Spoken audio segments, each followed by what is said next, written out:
ആയിരിക്കാം, അറിയത്തില്ല. അപ്പോൾ ആ കേവുകളിൽ ആകെ 3 നമ്മൾ കണ്ടോളൂ. അത് 2 ചെറുതും ഒരു വലുതുമാണ് നമ്മൾ കണ്ടത്. വലിയൊരു കേവാണ് കണ്ടത്. ആ കേവ്സിനകത്ത് മൊത്തവും ബിയർ ബോട്ടിലും ഒക്കെ പൊട്ടിച്ചിട്ട് നാശക്കൊടലാക്കി ഇട്ടേക്കുവാണ്. അപ്പോൾ അവിടെ പോകുന്നവർ ശ്രദ്ധിച്ച് വേണം ചവിട്ടാനൊക്കെ ഉള്ളത്, കാരണം കാലയിലൊക്കെ പൊത്ത് കയറും. മാത്രമല്ല ചെറുതും വലുതുമായിട്ടുള്ള ഒരുപാട് പാറക്കുട്ടങ്ങൾ സൊറ പറഞ്ഞിരുന്നിട്ട് നമ്മുടെ മാട്ടിടാമ്പറ സംരക്ഷിച്ച് അങ്ങനെ കൊണ്ടുപോകുമ്പോൾ നമ്മൾ അതിങ്ങനെ കാണുമ്പോൾ നമുക്ക് എൻ്റെ പൊന്നെ അറിയത്തില്ല, രോമാഞ്ചിഫിക്കേഷൻ. ഞാൻ ഈ സംസാരിക്കുന്നതിൽ ഒരു എക്സൈറ്റ്മെൻറ്റ് ഉണ്ടെന്നുണ്ടെങ്കിൽ അത് ഇത്രയും നാളും ഇല്ലായിരുന്നു. സത്യം പറഞ്ഞാൽ നേരത്തെ ഞാൻ പറഞ്ഞില്ലേ, ശ്രീശൈലത്തിൻ്റെ അതിലേ ഇങ്ങനെ പോകുമ്പം ആകാശം മുട്ട അല്ലെങ്കിൽ തൊട്ടിങ്ങനെ നിൽക്കുന്നൊരു കുഞ്ഞി പാറ, അതാണ് എൻ്റെ മനസ്സിൽ മാട്ടിടാമ്പാറ എന്ന് പറയുന്നത്. ആ ഒരു 25 ഏക്കറോളം നമ്മളെ വിസ്മയിപ്പിക്കാൻ വേണ്ടിയിട്ടുള്ള കാഴ്ചകൾ ഒരിക്കലാണ് ഇതിങ്ങനെ നിൽക്കുന്നതെന്ന് നമ്മൾ നേരിട്ട് ചെല്ലുമ്പോഴാണ് നമുക്ക് മനസ്സിലാകുന്നത്. എല്ലാവരും പോകേണ്ട ഒരിടം തന്നെയാണ് നമ്മുടെ മാട്ടിടാമ്പാറ എന്ന് പറയുന്നത്.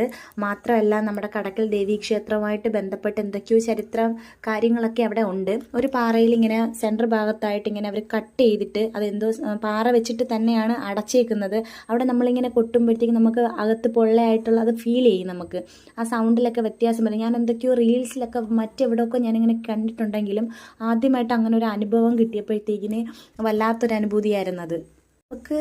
നമുക്കൊക്കെ ട്രെക്ക് ചെയ്യാൻ പറ്റുന്ന അല്ലെങ്കിൽ എൻജോയ് ചെയ്യാൻ പറ്റുന്ന ഒരുപാട് സ്പോട്ടുകൾ അവിടെ തന്നെ ഉണ്ട്. അതിലൊന്നാണ് നമ്മൾ ഈ ഇറങ്ങിയ ആ ഒരു പാറ എന്ന് പറഞ്ഞാൽ. ആ കാണുന്ന പോലെയല്ല, നമുക്ക് എല്ലാ വീഡിയോയും അങ്ങനെ ക്യാപ്ചർ ചെയ്യാൻ പറ്റിയിട്ടില്ല. ഫസ്റ്റ് ടൈം അല്ലേ ഇങ്ങനെ ഒരു വീഡിയോ എടുക്കുന്നത്. കൂടുതലും പ്രൊഡക്റ്റ് ബേസ്ഡ് ആയിട്ടുള്ള വീഡിയോസാണ് ഞാൻ ചെയ്തിട്ടുള്ളത്. അതുകൊണ്ട് തന്നെ ഇതെങ്ങനെ പറയണമെന്നോ എങ്ങനെ പ്രസൻറ്റ് ചെയ്യണമെന്നോ എനിക്കിപ്പോഴും ഒരു ഐഡിയ ഇല്ല. എന്തെങ്കിലുമൊക്കെ തെറ്റുകുറ്റങ്ങൾ ഉണ്ടെന്നുണ്ടെങ്കിൽ നിങ്ങൾ ക്ഷമിക്കുക. വരും വീഡിയോസിൽ എന്നെക്കൊണ്ട് പറ്റുന്നതിൻ്റെ മാക്സിമം ഞാൻ വൃത്തിയായിട്ട് ചെയ്യുന്നതായിരിക്കും. അപ്പോൾ മാത്രമല്ല മറ്റൊരു കാര്യം പറയാനുള്ള എന്താണെന്ന് വെച്ചാൽ, നിങ്ങൾക്ക് എല്ലാവർക്കും അറിയാം, അല്ലെങ്കിൽ ഈ വീഡിയോ കാണുന്ന എൻ്റെ സബ്സ്ക്രൈബേഴ്സ് വളരെ ചുരുക്കം ആൾക്കാരേ ഉള്ളൂ.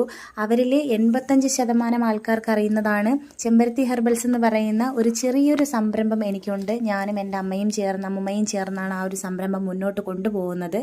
അപ്പോൾ അതിൽ എനിക്കൊരു മാനുഫാക്ചറിങ് യൂണിറ്റാണ് എൻ്റെ ഒരു സ്വപ്നം എന്ന് പറയുന്നത്. എന്നെപ്പോലെ 4-5 പേര് സാധാരണക്കാരായിട്ടുള്ള, എന്നെപ്പോലെ സാധാരണയിൽ താഴെ ജീവിക്കുന്ന ഒത്തിരി ആൾക്കാരുണ്ട്. അതിൽ ആരെങ്കിലും ഒരു 5 പേർക്ക് ചെറിയൊരു ജോലിയായിട്ടല്ല, ഒരു സപ്പോർട്ടായിട്ട് എനിക്ക് ചെയ്യണം.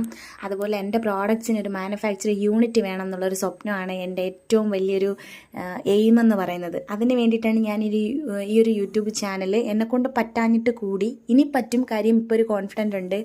അപ്പോൾ അതിനായിട്ട് ഇറങ്ങി തിരിച്ചത്. അപ്പോൾ നിങ്ങൾ ഓരോരുത്തരും ഇത് കാണുന്ന ആൾക്കാർ നിങ്ങൾക്ക് ഇഷ്ടപ്പെട്ടാൽ, നിങ്ങൾക്ക് സമയം ഉണ്ടെന്നുണ്ടെങ്കിൽ സബ്സ്ക്രൈബ് ചെയ്ത് ഷെയർ ചെയ്യാൻ മാക്സിമം ശ്രമിക്കണം.